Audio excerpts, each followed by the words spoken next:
Gold, trusted gold buyers. మీరు తాకట్టు పెట్టిన బంగారాన్ని విడిపించి ఈ రోజు ఉన్న మార్కెట్ ధరకు కొనబడను. బట్ పిల్లలకి బాగా ఇష్టం కదా మీ పాట. మీ పాటలు అన్నిట్లో కల్లా ఏ పాట అంటే బాగా ఇష్టం? బావ బంగారం సాంగ్ చాలా ఇష్టం వాళ్ళకి. అడిగి పాడిపించుకుంటారా? అడిగి పాడించుకుంటారు. ఇంకా టీవీ ఉంటది కదా, పెట్టేసుకుంటారు సాంగ్స్, ఇంకా వాళ్ళే పెట్టేసుకొని డాన్స్ చేస్తారు. సో బావ బంగారం పాట అయితే మంచి పేరు వచ్చింది కదా, సో ఆ పాట కూడా మాకు వస్తుంది. సో ఫస్ట్ నాకు అంటే నేను చాలా ఇయర్స్ తర్వాత నేను 2022 నుంచి స్టార్ట్ చేశాను సాంగ్స్ పాడడం. సో అప్పటి నుంచి పాడుతున్నాను గుర్తింపు అనేది వచ్చింది. కానీ లైక్ నా వాయిస్ జనాలకి రీచ్ అవ్వడం అంటే బావ బంగారం అండి. సో అది కూడా నాకు మంచి నేమ్ తెచ్చింది. అసలు ఫస్ట్ ఆఫ్ ఆల్ ఆ బావ బంగారం పాడినందుకే పెద్దిరెడ్డి ఛాన్స్ వచ్చిందేమో అనుకుంటాను. ఎందుకంటే అప్పటి వరకు నేను ఎవరికీ తెలియదు. సో నాకు ఆ ఛాన్స్ కూడా నాకు హేమారెడ్డి గారి ద్వారా వచ్చింది. తనకు కూడా నేను స్పెషల్గా థ్యాంక్స్ చెప్పుకుంటాను. ఎందుకంటే ఒక సింగర్ని ఎంచుకోవడం అంటే అది చాలా టఫ్ ఉంటుంది. ఎందుకంటే వాళ్ళకి ఒక హోప్ అనేది ఉంటుంది కదండి. సో ఈ సాంగ్ని వీళ్ళతో పాడిస్తే బాగుంటుంది అని చెప్పేసి వాళ్ళు ఒక నమ్మకం మీద సింగర్ని సెలెక్ట్ చేసుకున్నప్పుడు ఆ సింగర్ కూడా న్యాయం చేయాలి. సో అట్లాంటి సిచ్యువేషన్లో తను నన్ను సెలెక్ట్ చేసుకొని నాతోటి అంత అద్భుతమైన పాట పాడియడం అంటే నాకు అసలు అది కూడా చాలా గ్రేట్ విషయం అనమాట. సో అది చాలా అంటే చాలా హిట్. ఇంకా బట్ అది జనాలకు రీచ్ అయింది, కానీ నేనని ఎవరికి తెలియదు, ఈవెన్ కళాకారులకు కూడా తెలీదు. బట్ మంచి నేమ్ వచ్చింది.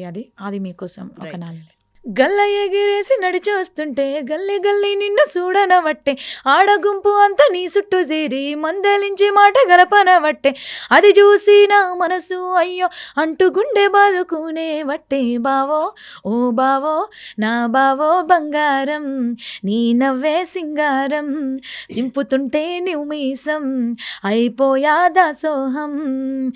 బావో బంగారం నీ నవ్వే సింగారం, దింపుతుంటే మీసం అయిపోయా దాసోహం.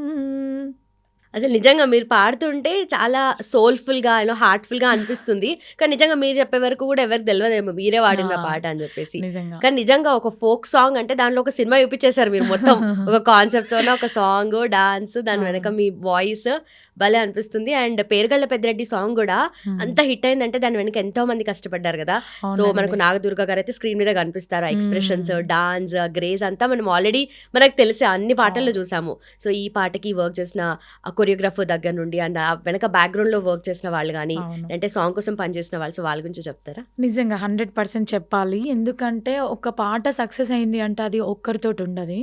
సో ఈవెన్ మ్యూజిక్ డైరెక్టర్ కానీ, లైక్ ప్రొడ్యూసర్ కానీ, డిఓపి కానీ, కొరియోగ్రాఫర్ కానీ, వీళ్ళందరూ ప్రాణం పెట్టి చేసిరనమాట. సో కొరియోగ్రాఫర్ వచ్చేసి మనకి లీడింగ్ బాయ్స్ శ్రీకాంత్ అన్న, సో డిఓపి వచ్చేసి జనతా బబ్లు అన్న. సో వీళ్ళందరూ కూడా ఒక మూవీ లెవెల్లో తీశారనమాట. నిజంగా నేను ఎంతవరకు న్యాయం చేసినో వాళ్ళు అంతకంటే ఎక్కువ పాటకు న్యాయం చేసి 100% బెస్ట్ ఇచ్చారు. 100 కాదు 200% అనుకుంటా నేనైతే. ఒక్కరు కష్టం అనేది ఉండదు కదా. సో అందరూ కష్టపడితేనే ఏ వర్క్ అయినా కూడా, ఈవెన్ సింగింగ్ కానీ, లైక్ ఇంకేదైనా మూవీస్ కానీ ఏదైనా కూడా ఒక ప్రొడ్యూసర్ డైరెక్టర్ చేతిలోనే ఉండదు. దాని వెనకాల ఎంతోమంది ఉంటారు కష్టపడే వాళ్ళు. సో ఈ పాటకు కూడా అలాగే వీళ్ళందరూ కష్టపడ్డారు. సో అందుకోసమని నేను మా అందరి కష్టానికి తగ్గట్టుగా దేవుడు మాకు ఫలితం ఇచ్చిండు. చాలా హ్యాపీ అనిపిస్తుంది. వాళ్ళందరికీ కూడా నేను ప్రత్యేకంగా కృతజ్ఞతలు తెలియజేసుకుంటాను. ఎందుకంటే వీళ్ళు ఎవరు కనిపించరు. సో షూట్ చేసే వరకు వీళ్ళందరూ కనిపిస్తారు, కానీ సాంగ్ రిలీజ్ అయిన తర్వాత ఓన్లీ ఒక యాక్టర్ నాగదుర్గ గారు, ఈవెన్ ఫాదర్ క్యారెక్టర్, వీళ్ళు తప్ప ఇంకెవ్వరు కనిపించరు. సో వాళ్ళందరికీ కూడా నేను స్పెషల్గా థ్యాంక్స్ చెప్పుకుంటున్నానండి. ఓకే. సో పాట అయితే సూపర్ సక్సెస్ఫుల్ అయితే అయింది. అయితే నార్మల్గా ఇన్ని పాటలు పాడున్నారు కదా, అన్ని పాటలకు వచ్చిన అంటే ఇప్పుడు మీరు ఇన్ని పాటలు పాడారని కూడా ఈ పాటతోనే తెలిసి వస్తుంది.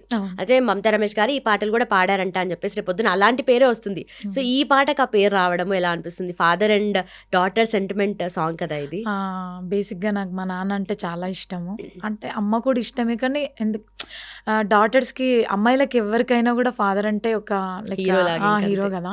సో నాకు కూడా మా నాన్న అంటే చాలా ఇష్టము. సో అట్లాంటి సిచ్యువేషన్లో మనం అంటే ఒక సాంగ్ పాడుతున్నప్పుడు మనం కంప్లీట్గా ఫీల్ అయి పాడాలి. సో అట్లాంటి టైంలో నాకు మా నాన్నని నేను గుర్తు చేసుకొని అట్లా పాడడం జరిగింది. సో నాకు చాలా హ్యాపీ. ఇంకా మా నాన్న అయితే నేను అసలు చెప్పలేను మాటల్లో, ఫుల్ ఎమోషనల్ అవుతాడు. ఇంకా ఆయన నా కూతుర్ని ఆయన ఎలా అనుకున్నాడో నాకు తెలీదు. బట్ కాకపోతే నేను ఇప్పుడు మంచి నేమ్ తీసుకొచ్చినాను ఆయన కూడా. ఈవెన్ నానాజీ మా అమ్మ వాళ్ళ ఊర్లో కూడా కానీ, మా రిలేటివ్స్ ఎప్పుడెప్పుడో ఎక్కడెక్కడి నుంచో కానీ వాళ్ళు కాల్ చేయడము, అరే పలానా ఇట్లా మమతనంట మీ బిడ్డనేనా అని చెప్పేసి, అసలు నాకైతే ఎమోషనల్ అయిపోతాను నేను. ఇంకా రిలేషన్ వాళ్ళందరూ కూడా చాలామంది కాల్ చేస్తున్నారంట, అట్లా మీ కూతురు బాగా వాడుతుంది మంచిగా అని చెప్పేసి. అంటే ఒక తండ్రికి ఇంకా అంతకంటే కావాల్సింది ఏముంటుంది. అసలు ఎక్స్పెక్ట్ కూడా చేయనంత పేరు తీసుకొచ్చి ఎక్స్పెక్ట్ పెట్టారు కూడా నిజంగా నేను కూడా అనుకోలేదండి. నిజంగా పెద్దిరెడ్డి నాకు ఇంత హిట్ ఇస్తుంది, ఇంత మంచి నేమ్ తెస్తుంది అని నేను అనుకోలేదు. అసలు నా ఒక్కొక్క దగ్గరికి వెళ్ళినా కూడా మేడం ఫోటో తీసుకుంటాం, నేను ఇంకా చెప్పలేను, ఎమోషనల్ అవుతాను. ఒక్కొక్క సందర్భంలో నాకు గుర్తింపు రాని సందర్భంలో ఏదైనా ప్రోగ్రామ్స్కి వెళ్ళినా కూడా గుర్తింపు వచ్చిన సింగర్స్ తోటి వేరే వాళ్ళు ఇట్లా ఫొటోస్ తీసుకుంటుంటే నేను అట్లా నిలబడి చూసేదాన్ని. లైక్ అంటే నేను ఫీల్ అయ్యేదాన్ని, నాకెప్పుడు ఇలాంటి ఛాన్స్ వస్తే లైక్ నేను కూడా ఎప్పుడు ఇట్లా గుర్తింపు తెచ్చుకుంటాను ఫీల్ అయ్యేదాన్ని. సో నిజంగా నేను దేవుణ్ణి బాగా నమ్ముతాను, శివయ్యని. ఏది నమ్మినా ఏం చేసినా కూడా నీ కష్టం అనేది ఒకటి ఉంటే నీకు తప్పకుండా సక్సెస్ వస్తుంది. ఇది మాత్రం 100%. నీ కష్టం లేని నీకు సక్సెస్ రావాలి అంటే కష్టం అది. సో నువ్వు కష్టపడు, ఏదో ఒక రోజు వస్తుంది. ఎక్కువ రోజులు కష్టపడ్డదానికే గట్టిగా ఏమంటారు, లైక్ ఎక్కువ రోజులు కష్టపడ్డదానికే ఎక్కువ సక్సెస్ వస్తుంది అనమాట. మనం ఎన్ని రోజులు తొందరగా మనం ఇప్పుడే తొందరగానే వచ్చి ఒక పాటతో హిట్ అయినాం అనుకో, అంత ఫీల్ ఉండదు. మనం కష్టపడాలి, మనం పాడాలి, పాడుతూ ఉంటే ఏది హిట్ అవుతుంది ఏది అనేది మనకు తెలియదు. సో అట్లా నేనైతే నా మెంటాలిటీ అయితే అదనమాట. ఏదో ఒక రోజు అవుతుంది, ఆ రోజు ఈ రోజు అయింది అదనమాట. టైం కోసం వెయిట్ చేయాలి. Okay okay. అంటే మీ టైం కోసం మీరు వెయిట్ చేశారు, ఈ రోజు వస్తుంది అలా అనుకున్నప్పుడు, రేపొద్దున నేను సాధించాలనుకున్నప్పుడు మైండ్లో కొన్ని ఆలోచనలు వస్తాయి. బాధలో ఉన్నప్పుడు ఒక 2-3 ఆలోచనలు ప్రతిసారి వస్తుంది, నేను ఏదో రోజు సాధించాలి అని చెప్పేసి. ఆ ఆలోచనలు ఏంటి మీకు? ఏం లేదండి, నేను ఒక్కటే అనుకున్నాను, నా హస్బెండ్ కానీ నా ఫ్యామిలీస్ కానీ ఇంత సపోర్ట్ చేస్తున్నారు కదా, సో నేను కష్టపడాలి.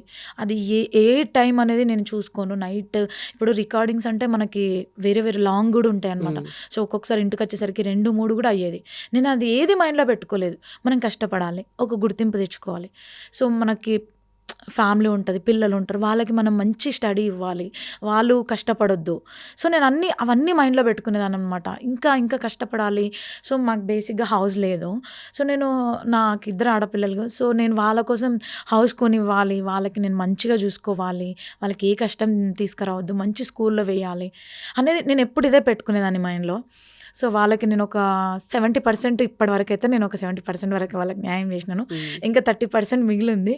సో 100% నేను ఎప్పుడు న్యాయం చేయగలుగుతాను అంటే వాళ్ళకి ఒక ఇల్లు కొని వాళ్ళని అక్కడ ఉంచాలి, అది నా గోల్. బట్ ఈ రోజు కూడా చాలా మంది ఏదున్నా ఫ్యామిలీ బాధ్యత తీసుకున్నప్పటికీ లేడీస్ వర్క్ చేస్తారు, జాబ్ చేసే వాళ్ళు ఉన్నారు, మీలా కష్టపడే వాళ్ళు ఉన్నారు, కానీ ఫస్ట్ బాధ్యత అనేది హస్బెండ్కే ఉంటుంది. అదే అనుకుంటారు, ఇల్లు కట్టడము లేదంటే ఇంకేదన్నా అని. కానీ మీరే ఇంత రెస్పాన్సిబిలిటీ మీరు తీసుకున్నారంటే మీరు చెప్తున్నారు కదా, అలా చెప్తున్నప్పుడు మీ హస్బెండ్ ఫీల్ అవ్వరా? అంటే ఆయన ఏమనుకుంటారు? తను ఎమోషనల్ కూడా అవుతారు ఒక్కొక్కసారి.